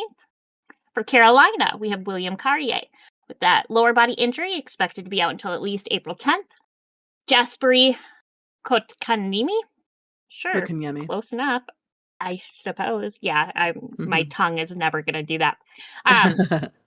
But he has an undisclosed injury, expected to be out until at least April 16th. The notes there say he'll be sidelined for at least a week, according to the head coach. Could be longer. The team did get Jordan Stahl back, which is great, but we'll have to see how long he is out. For Chicago, we have Alec Martinez with that hip injury, expected to be out until at least April 10th. Colton Dock with an elbow injury, expected to be out until at least April 15th. For Colorado, we have Samuel Girard. Undisclosed, expected to be out until at least April 10th. He is not playing tonight against the Vegas Golden Knights, missing his 4th straight game due to his undisclosed injury. He does have 23 points this year, but we don't know when we'll see him back. Next is Jonathan Drouin with lower body injury, expected to be out until at least April 10th. Josh Manson with an upper body injury, expected to be out until at least April 10th. As is Martin Nikas with an upper body injury. For Columbus, we don't have anybody new, just still Kevin LeBlanc. For Dallas, nobody new. For Detroit, we have Eric Gustafsson, undisclosed, expected to be out until at least April 17th. He is still expected to miss an extended period of time. No new updates since March 21st on his injury. And then we have Peter Mrazek with a head injury, expected to be out until at least April 10th. And Carter Mazur with an upper body injury on IR, expected to be out until at least April 14th. For Edmonton, they are falling the fuck apart. We have Connor McDavid with a lower body injury listed as day-to-day. Trent Frederick with an ankle injury listed as day-to-day. John Klingberg, lower body, listed as day-to-day. Leon Draisaitl with an undisclosed injury listed as day-to-day. He did not play Saturday or yesterday but he, as of right now, is expected to be back before the end of the season. Next, we have Stuart Skinner with that head injury listed as day-to-day, and Matthias Ekholm with undisclosed. Listed as day-to-day. He is doubtful to return for the Oilers' upcoming 3-game road trip. But it also looks like there's no timetable there. For Florida, we have Nico Sturm with an upper body injury, expected to be out until at least April 10th. Sam Bennett with an upper body injury, expected to be out until at least April 19th. Dmitry Kulikov with an upper body injury, expected to be out until at least April 12th. For Los Angeles, we have Adrian Kempe, who left the game on Monday, or yesterday as of time of recording, for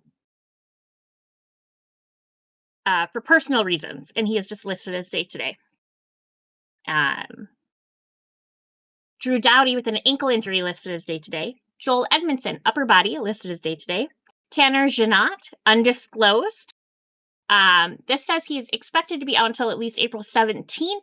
However, the further notes say he's deemed week to week.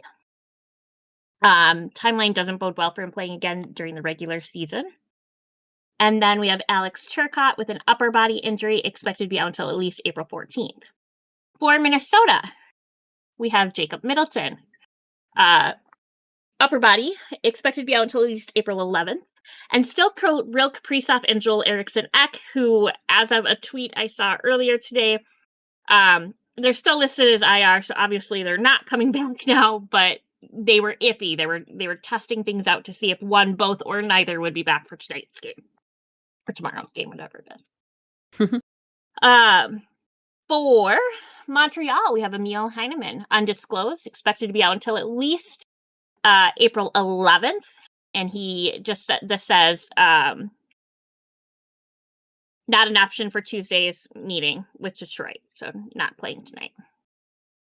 Sorry, I have hair on my tongue. That's super exciting. There we go. David Savard, undisclosed, listed as day-to-day. As of 6 hours ago, it stated that he was going to be a game-time decision for the matchup against Detroit.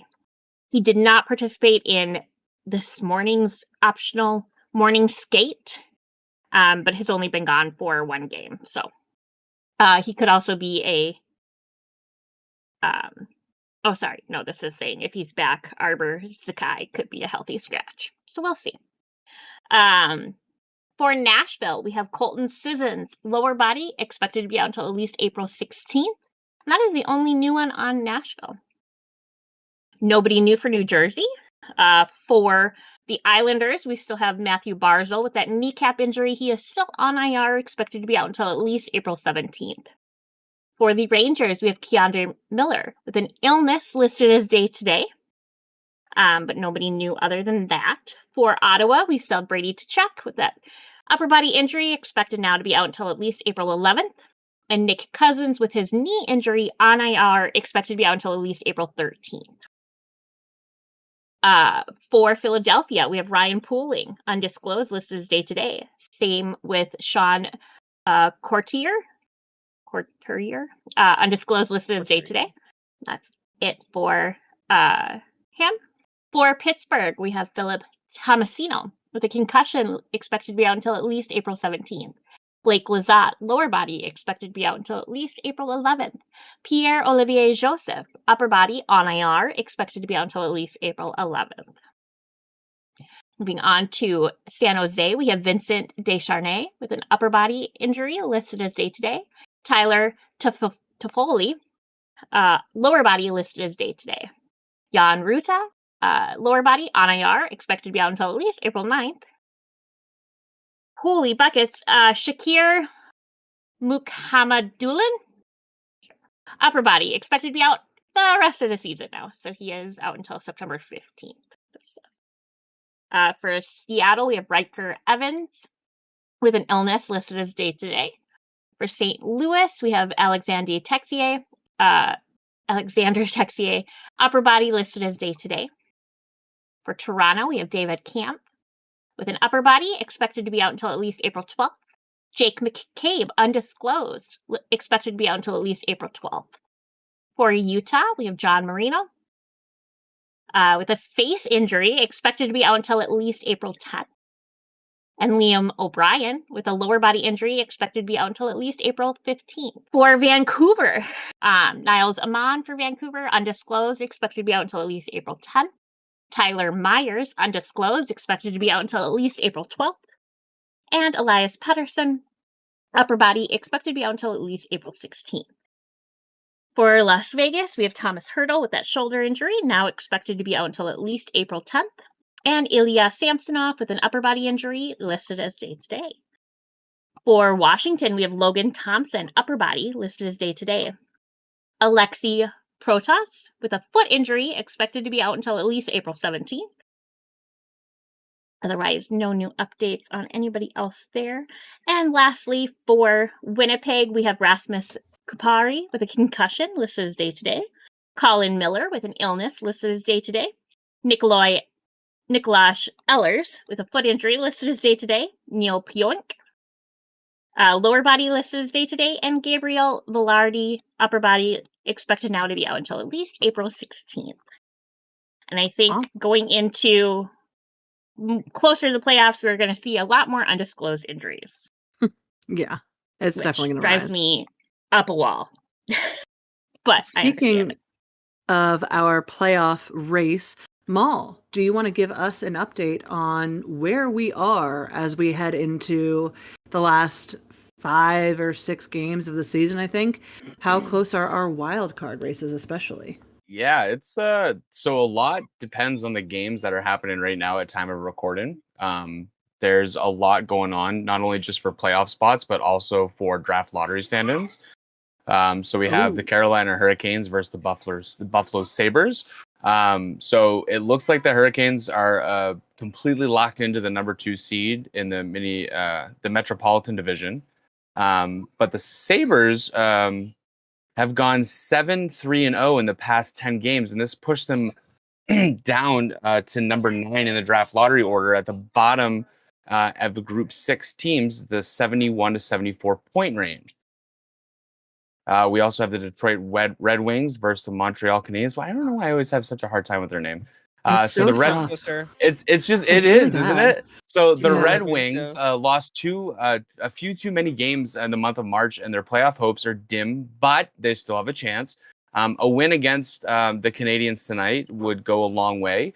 The Habs are 6 points ahead of them, and the Wings have 1 game in hand. We have the Maple Leafs versus the Florida Panthers. So the Maple Leafs have already secured their spot, and the Panthers have also secured their spot. So this will be a good game for them. I know that if Toronto wins tonight, it gives them home ice advantage in the first round of the playoffs, I believe, which is kind of cool because that helps with nerves and stuff when you go into it.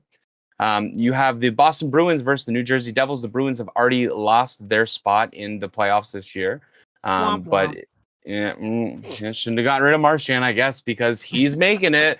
Just watch Marshy win. I would love that. I fucking hope so, man. Not only that, the fact that they're at the bottom of the Eastern Conference. They're the worst team in the Eastern Conference. Yeah, they went below on the fucking Flyers. They went on a 10-game losing streak. Mm-hmm. They won 8-1 in their last 10. And so as of right now, as of time of recording this, there's 5 minutes left of the second period of that game. Boston had a 2-0 lead, and now it's 3-2. So they're probably going to lose that game too. So it's going to happen. Toronto, Florida is tied 1-1 with 3 minutes left. Let's see. Carolina, Buffalo. Carolina is down by 1 point. Detroit and the Habs. Detroit is winning right now. Let's go on. So we have the Ottawa Senators versus the Columbus Blue Jackets. So Ottawa is one of the hottest teams in the NHL right now, which is fantastic. They've had a phenomenal year. They've allowed 0 goals and 2 victories over the weekend, which is wild to have 2 shutouts back to back. Now the gap between the Senators and third place Florida is down to just 2 points. Although they are 2 behind in regulation win column. As for the Blue Jackets, they are beginning the game 8 points behind the Habs And for the final wild card position, they will have to win tonight to help them surpass the Canadians. And that game currently is the Blue Jackets are beating Ottawa, so there's a chance with 5 minutes left of the second period that we may see that happen. We have the Chicago Blackhawks versus Pittsburgh Penguins, two teams that are now battling for draft picks since they both have been eliminated from the playoffs. The Blackhawks are 4 points behind San Jose for the top spot in the draft lottery, which is not something that they should be proud of. They have 5 additional regulation wins, and if the two teams finish tied after 82 games, the Penguins, mathematically eliminated from the playoff over the weekend, sit 8th in the draft order rate. Then we have the Islanders versus the Nashville Predators. Now, the Islanders won the game against the Caps on Sunday, and that helped them out, maintaining a shred of hope that they can rally a playoff spot. They enter this game 7 points behind the Canadians. Nashville is headed for the top 3 spot in the draft lottery order, although likely no higher than number 3, with the gap between them and the Blackhawks at number 2. We have the Canucks versus Stars. The Canucks' playoff hope has faded. And every game essentially they have to win every game to get there, which is a lot of pressure for them. It is not impossible. It's just a lot of pressure. They enter this game 8 points back of the Minnesota Wilds for the final spot with 5 games remaining, so they do have a chance.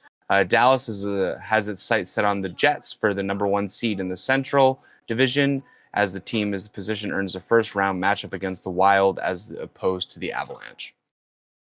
We have the Seattle Kraken versus Utah Hockey Club. So 2 of NHL's youngest franchise square off in this one. Seattle enters the game in the number 6 draft position. And that spot can fluctuate down as a stretch. They are 71 to 74 point club with 6 other teams. The Utah's playoff chances have taken a nosedive and officially need to run the table. So essentially, Minnesota has to lose the rest of their games for the Utah Hockey Club to get a chance at qualifying for the playoffs. And with how Minnesota's been doing, I don't think that's going to happen. That's no go. Yeah. And finally, we have the Vegas Golden Knights versus the Colorado Avalanche. For those willing to stay up late on a school night, the NHL has saved the best game for last. The Golden Knights are well on their way to another Pacific Division title, and the Avalanche seem pretty locked into Central's number 3 seed. But this will certainly be a pivotal point in the Western Conference Final, given the stars on both of the rosters and their recent postseason success. The current playoff matches for the Eastern Conference, we have Toronto Maple Leafs versus the Ottawa Senators. We have Tampa Bay Lightning versus the Florida Panthers, the Washington Capitol versus the Montreal Canadiens, the Carolina Hurricanes versus the New Jersey Devils. For the Western Conference, we got the Winnipeg Jets versus the Minnesota Wilds, Dallas Star versus the Colorado Avalanche, the Vegas Golden Knights versus St. Louis Blues, who, can we just applaud them for a second? Because they're on, what, an 11-game win streak? Like, 12, I think. They holy lost last shit. night, but they're 9-1-0 in their last 10 games. So they're Yeah. what, 12-1 in their last 13 games? That was fucking unreal. unheard of. Bennington came back from 4 Nations with a fire in his heart. And then we have the Los Angeles Kings versus the Edmonton Oilers. So in order for clinching scenarios to happen, the New Jersey Devils can clinch a playoff spot if they win or lose in overtime. They have to win tonight against the Bruins. And right now, looking like, yes. It looks like they're it's only probably down by a goal, so yeah, they I mean, at the start of the game they were down 2, now they're down 1, so fingers crossed. Now, New Jersey's Ottawa, such. it's so what? I said New Jersey's just a better team. Oh, absolutely. Yeah. So the Ottawa Senators will clinch a playoff if they defeat the Columbus Blue Jackets in any fashion, or they lose in an overtime shootout to the Blue Jackets, and there is a result in the Detroit Red Wing Montreal Canadiens game other than the Red Wings win in regulation, or the Red Wings lose to the Canadiens in any fashion. So there's a lot of what ifs for Ottawa. Okay, Yeah. so they're betting, they're putting it all out there, and they're trying their hardest. Now, the Washington Capitals will clinch the Metropolitan Division title if Carolina Hurricane lose to the Buffalo Sabres in regulation tonight. That is probably won't happen. Yeah, well, there's a chance. We've seen crazier things happen. The Hurricanes are currently down. So That's crazy. It's anything. So the Toronto Maple Leafs will clinch home ice advantage for in the first round if they defeat the Florida Panthers, and right now that's tied 1-1. So there's a lot on the line for that because home ice advantage is massive, especially for the Leafs, because in the first round they choke all the time. So if they can have some of that pressure off a little bit, I'm not hopeful. But hey, that's the joys of being a Leafs fan. Now, the Carolina Hurricanes will clinch home ice advantage in the first round if they defeat the Sabres in any fashion, and the Devils lose to the Bruins in any fashion. They will also clinch if they lose an overtime shootout to the Sabres and the Devils lose to the Bruins in regulation. I don't think that's going to happen. Carolina, you're probably not getting home ice advantage, especially because, fuck the Bruins. Now, the Dallas Stars will clinch home ice advantage in the first round if they defeat Vancouver Canucks in any fashion, or they lose in an overtime shootout to the Canucks, and the Colorado Avalanche lose to the Vegas Golden Knights, or the Avalanche lose to the Golden Knights in regulations. There's a lot of and ors going on. Yeah, because there's still like 6 games left in the year. Yeah. So anything so can this, happen. This just goes to show how much logistics go into determining this stuff. Because everyone's just like, oh, it's just a game. It's just, you play the teams and you go through. And it's like, no, there's a lot of what ifs that can lead you down different paths. Well, the Eastern Conference is set. Those teams are set. There is no one close enough that mathematically can get those wildcard spots. Right. The Western Conference is wide the fuck open. I mean, Calgary's only 2 points behind Minnesota, and there's there are 4 teams that could possibly end up with those wildcard spots in that can battle between it for the Western Conference. So yeah, and so the last thing that has to happen tonight, or that can happen tonight, for setting the stage for the playoffs, is if the Golden Knights, they will clinch home ice advantage in the first round if they win in any fashion or lose tonight to the Avalanche. So no matter what, they get home. They get it. Which is crazy because I love watching the Golden Knight games because they make it such a show. They bring the lights, they bring the smoke, they make it an experience. And who else but Vegas to do that? Florida has a lot that they could probably do it, so they should probably step it up. But you know what? Vegas is fantastic with that stuff. That city is an unhealthy level obsessed with the Golden Knights. So that's true. Vegas, no one does it like Vegas. It's crazy. That arena pops every game. T-Mobile rocks. It's nuts.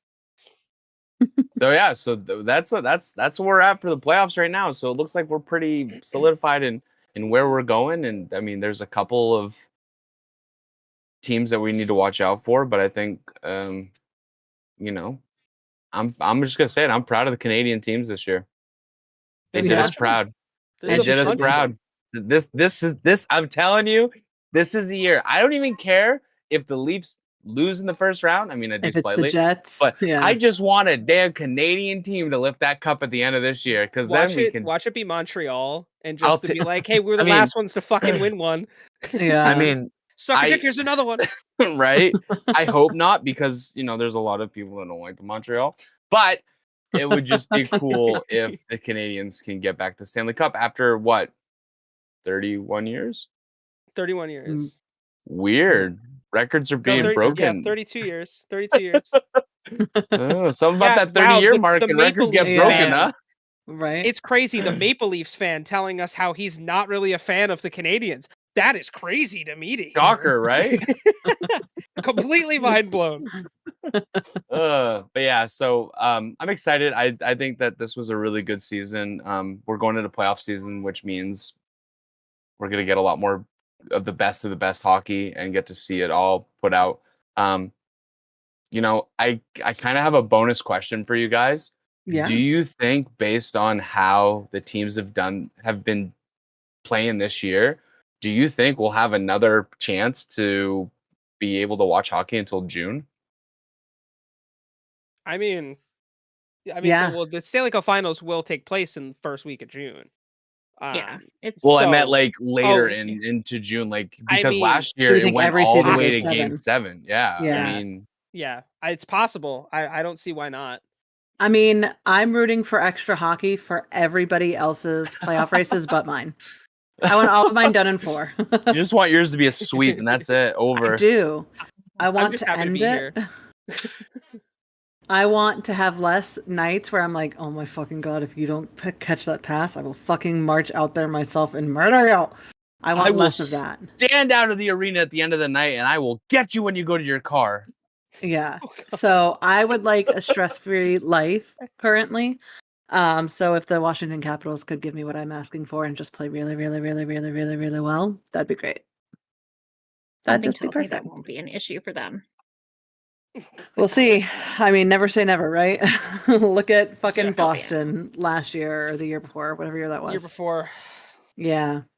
It Rough. happens. Well, thank you, Mal, so much for the update.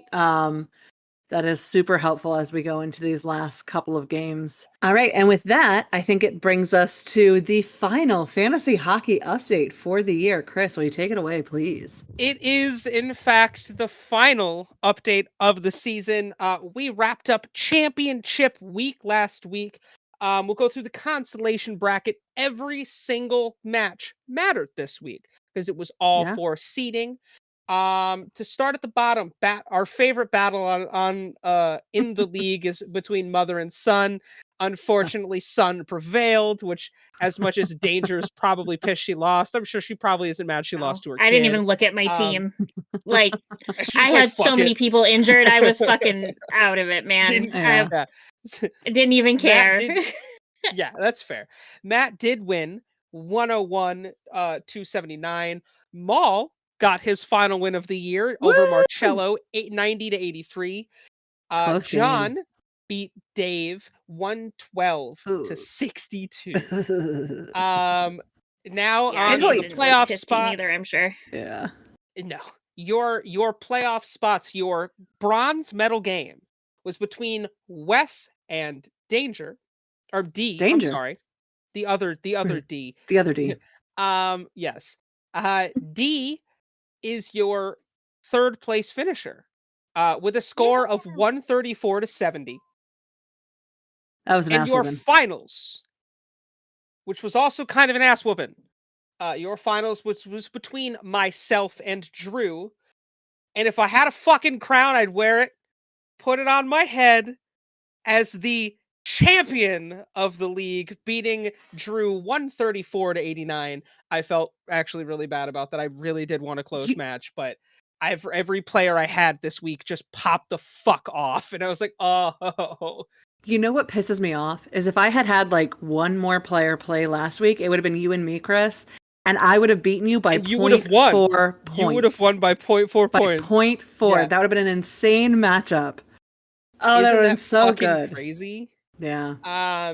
So your final standing, this does not reflect based on the official records of everyone. The records are going to be all over the place because all of the seedings matter throughout the 2 playoff weeks. Believe it or not, those consolation ladders, those matter to final positioning. That also matters to your draft order next year, meaning Danger finishing at the bottom of the league. You are now Gotta win officially the holder of the number 1 draft pick. You automatically get Connor Bedard. You have won the Bedard battle. You've won the Bedard I don't battle. even know if I want Bedard though. Like, there's no, I mean pick like Bedard that was first. the lottery. Yeah. Oh yeah, no, I get that. Yeah, that's fair. Yeah. But yeah, it'll be a tough decision. Thankfully, I have a while to decide. Yeah. And make sure you and I'll have to see who everybody's keepers are. Yeah, that's the big thing, is who's going to keep who. With your final finishing record of 6-16, number 9 in the league officially will go to Matt, who finished 7-15. Number 8 in the league goes to Marcello, who finished with a record of 10-12. Number 7 in the league will be Maul, who finished with a record of 6-15-1. Number 6, and I want to give a little bit of props because it's Dave with a record of 7-15 or 7-15. Someone who doesn't watch hockey and his first time ever doing fantasy hockey managed to put together a very solid effort. So applause to Dave on that for sure. Number 5 in the league goes to John, who finished with a record of 8-13-1. Number 4 in the league goes to Wes, who finished 13-9. Number 3 in the league will be D, who finished with a record of 17-5. Number 2 in the league goes to Drew, who finished 14-8. And obviously, with me winning the championship, I finished with a record of 21-1. And that one, I want to give love to you, Matt, because you're the only fucking person who managed to beat me this year. In Overall, like, what, the second week or something too? No, I had like a or 6th week. it was Christmas. It was Oh, was it? Christmas, the week of it Christmas was. break. Okay. So That's I had a big have winning n- streak going. Yeah. Yeah. I have no Overall, what a concept of really time fun anymore. what a fun time. I had a blast. Yeah. I hope everyone else had a blast. I'm excited to see how the league looks next year.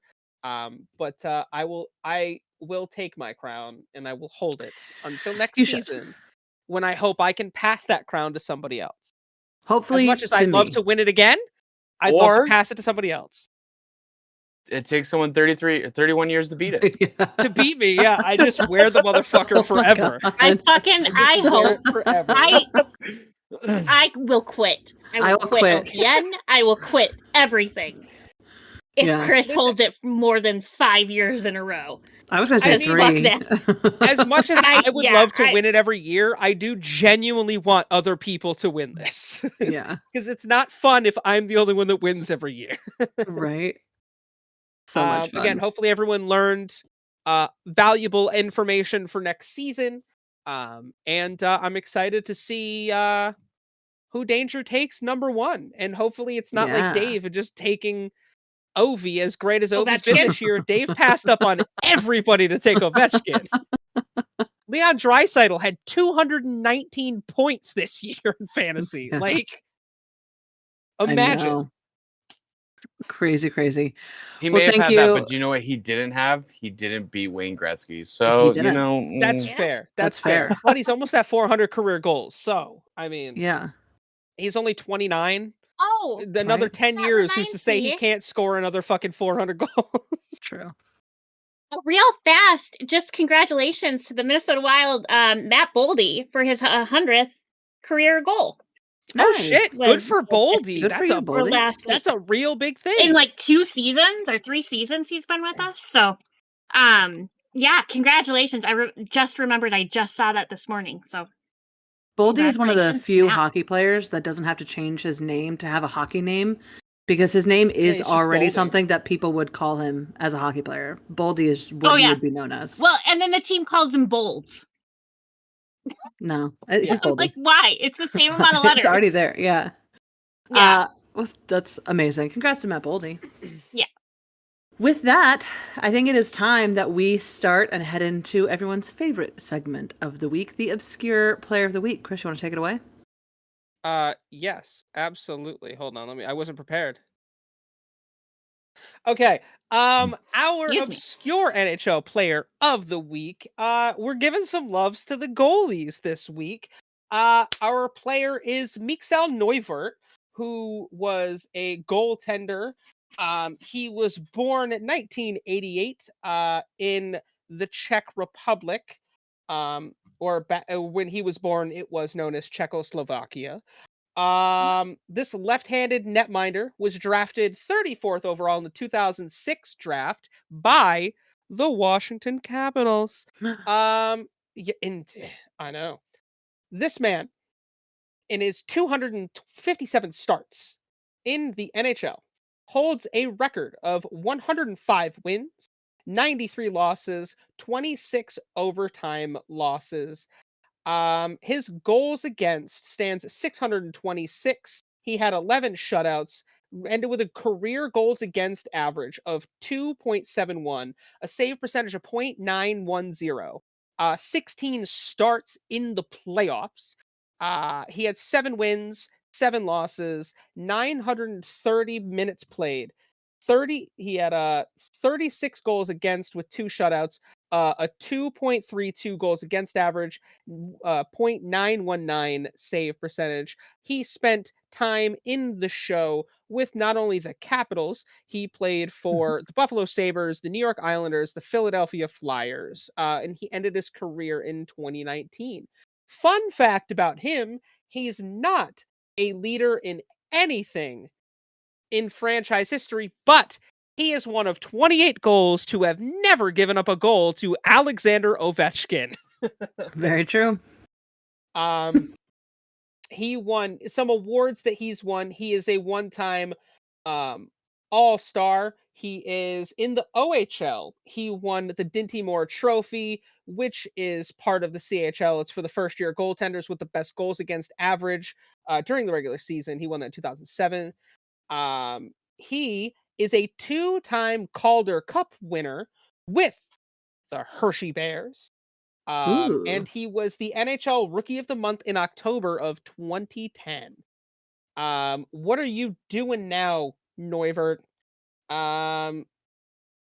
He is kind of just doing his thing. He went back to play in the Czech League for a little while until an injury ended his career. But shout out to Neuvert, who was a really good fucking goalie. I enjoyed watching him play.